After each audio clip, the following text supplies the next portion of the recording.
రీసెంట్గా ఒక అతను వాళ్ళ మదర్ని తీసుకొని హాస్పిటల్కి వచ్చారండి. తనకి ప్యాప్స్మియర్ చేయించాలి అని చెప్పి. తను 60 ఇయర్స్. తను ఎంతసేపటికి ఒప్పుకోవట్లేదు అనమాట ప్యాప్స్మియర్ టెస్ట్ చేయించుకోవటానికి.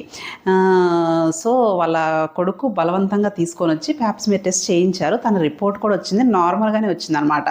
ఆ రిపోర్ట్ వచ్చే వరకు కూడా తను చాలా టెన్షన్ పడతా ఉన్నాడనమాట, వాళ్ళ అమ్మకి ఏమైనా హెల్త్ ప్రాబ్లం ఉందేమో అని చెప్పి.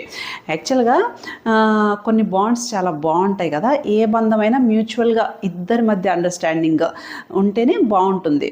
సో వాళ్ళిద్దరిని చూస్తే నాకు చాలా బాగా అనిపించింది అనమాట. సో మనకి ప్యాప్స్మియర్ ఏంటి, మనకి ఫ్యూచర్లో ఎప్పుడో వచ్చే క్యాన్సర్ని ఒక 10 సంవత్సరాల ముందే పసిగడుతుంది అనమాట.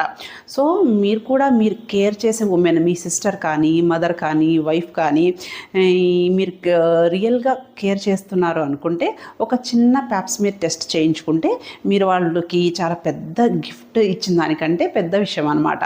సో మీరు కూడా మీ ఇంట్లో ఆడవాళ్ళకి ఒక్కసారి ప్యాప్స్మియర్ టెస్ట్ చేయించండి.